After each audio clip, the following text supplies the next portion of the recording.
Wa ma kana Allahu liyudhi'a imanakum. Jika ada hamba siapapun menunaikan sholat, aku nggak akan sia-siakan sholat yang dilakukan dengan imannya itu. Maksudnya apa? Akan dibalas, diberikan perhatian sesuai dengan kadar sholatnya. Disebut dengan iman.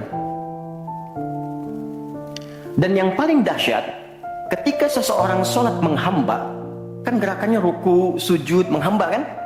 Maka naik statusnya dari sekedar manusia biasa menjadi abdun.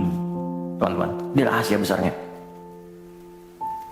Perintahnya fa'budni, yang kita baca iyyaka na'budu, asal katanya dari kata abada, orangnya abdun, zamannya ibad. Dan tidak pernah disebutkan dalam Quran kata abdun kecuali untuk mengangkat derajat hamba di hadapan Allah. Contoh, Nabi Muhammad ketika peristiwa Isra dan Mi'raj dipanggilnya dengan nama apa? Quran surah 17 ayat 1. Subhanalladzi asra bi'abdihi. Tidak disebut nabi, tidak disebut rasul, tapi abdun. Nabi Sulaiman ketika diberikan kekuasaan besar, punya kedudukan yang hebat sampai menundukkan awan. Ya, sebelum Songgoku, Songgohan punya awan kinton, Nabi Sulaiman sudah punya duluan. Susuka Yatanabe tahun 96 kan, bikin komiknya. Saya nggak terlalu baca itu atau nonton, tapi saya tahu. Itu awan ditundukkan, angin bolak-balik. Ketika mendapatkan kedudukan itu, sifat yang disebutkan abdun, bukan nabi, bukan rasul. Quran surah 38 ayat 30. Wa wahabna li Dawuda Sulaiman ni'mal abdu. Oke, Nabi Zakaria alaihissalam ketika akan diangkat statusnya dari suami menjadi ayah dan sudah berharap tinggi, dikabulkan, naik status, diberikan anugerah, disebutnya dengan abdun. Quran surah 19 di ayat yang kedua. Dzikra rahmati rabbika abdahu Zakaria. Nabi Nuh diangkat status memimpin kelompok generasi manusia setelah Nabi Adam, naik ke kapal jadi pemimpin besar. Begitu diangkat, yang disebut statusnya abdun. Quran surah 17 ayat 3. Innahu kana abdan syakura. Kenapa disebutkan abdun? Abdun itu sifat penghambaan. Semakin tinggi ibadahnya, semakin tinggi pendekatannya ke Allah, semakin diangkat. Jadi dengan Allah itu, karena Allah Khalik, kita makhluk. Laisa kamitslihi syai', enggak sama sifatnya. Jadi kalau ke Allah itu jangan terlalu ngangkat. Kalau tinggi direndahkan, kalau rendah ditinggikan. Karena itu kenapa saat sholat kita merendah supaya ditinggikan. Itu poinnya. Jelas ya? Itulah sebabnya kenapa Nabi dijamin surga, turun surah Al-Kautsar itu satu-satunya Nabi yang sebelum wafat turun surganya, Rasulullah, dengan turunnya surah Al-Kautsar. Kenapa? Salah satunya karena ibadahnya. Coba lihat kesaksian Sayyidah Aisyah itu di Al-Bukhari nomor hadis 1147. Kedatangan tabi'in namanya Abu Salamah bin Abdurrahman, tanya bagaimana sholat malamnya Nabi. Kata Sayyidah Aisyah, jangan ditanya panjang dan khusyuknya, panjang dan bagusnya. Beliau memang sholatnya 4 rakaat di awal, tapi jangan tanya panjang dan bagusnya. Beberapa sahabat dulu pernah pengen tahu, penasaran.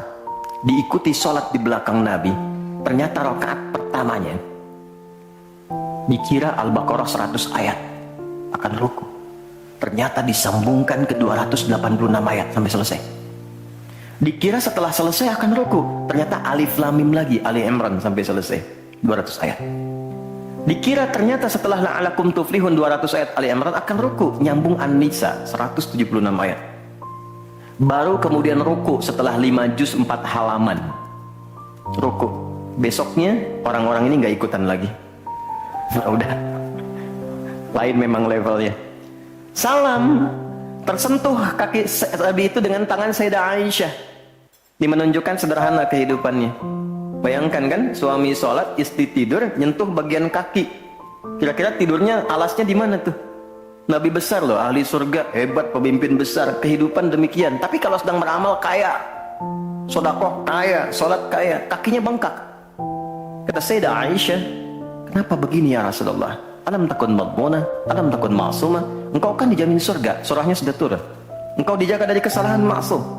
Jawabannya ringan sekali. Afala akunu abdan syakura, abdun. Apa nggak boleh aku menjadi hamba yang bersyukur? Ternyata syukur itu kalau dulu para nabi itu pakai ibadah. Jadi kalau dapat nikmat nih teman-teman, ini rahasia hari ini ya, di antara kita saja ya. Karena saya nggak bagi di yang lain ya, cuma di sini nih. Ya.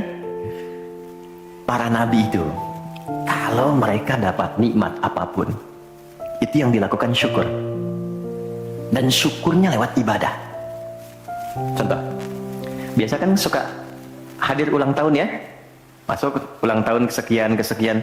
Nabi tiba-tiba hari Senin puasa. Ditanya oleh sahabat, ya Rasulullah kenapa puasa? Kata Nabi, ini hari lahirku.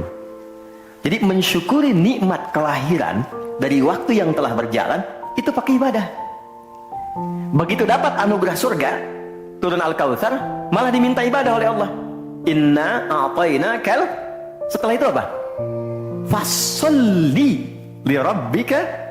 Tingkatkan sholat, tambahkan amal lewat harta. Jadi jaminan surga itu bukan menghentikan amal soleh. Anda sukses dengan pekerjaan bukan berarti menjadikan hubungan Anda terputus dengan Allah. Yang paling aneh kan, Allah udah ngasih rezeki banyak, kok dipakai maksiat hasilnya?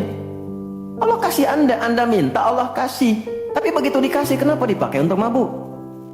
Kenapa dipakai untuk maksiat? Kenapa dipakai untuk membeli sesuatu yang Allah nggak sukai? Kan ada perjuangan mendapatkan itu. Makanya dibalik caranya, ketika Anda menghamba, menunduk, Allah mengangkat. Tapi kalau Anda mengangkat, Allah turunkan serendah-rendahnya. Jadi rumus pertama. Jadi ternyata ketika kita diminta menghamba dalam sholat, itu adalah jembatan pertama bagi Allah untuk mengangkat kita dengan derajat tertinggi. Paham? Oke, satu.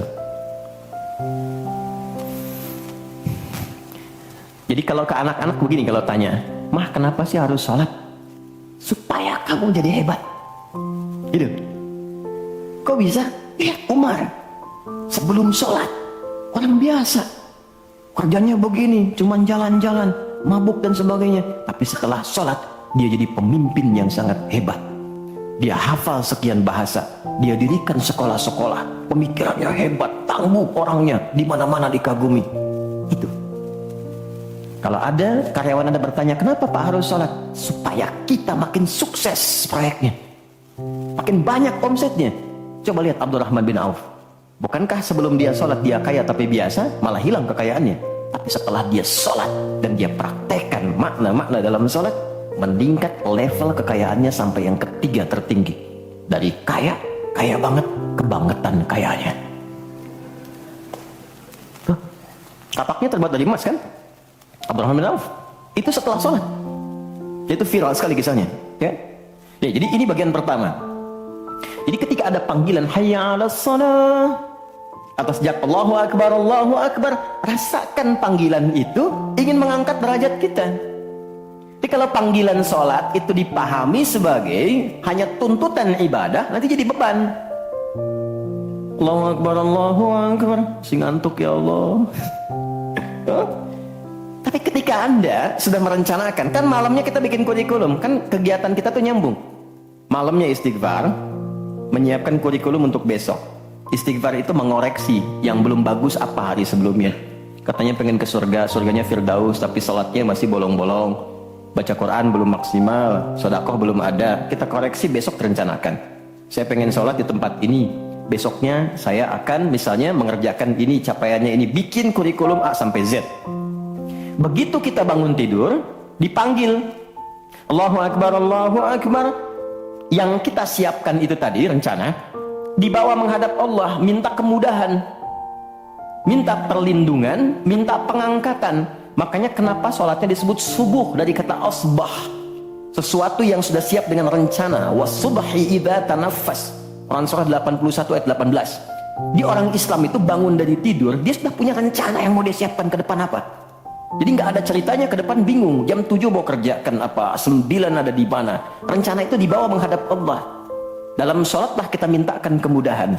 Itulah pengantar, pengangkat derajat. Jadi ketika azan berbunyi kalimatnya Allahu Akbar, Allahu Akbar, ini peluang saya. Jelas?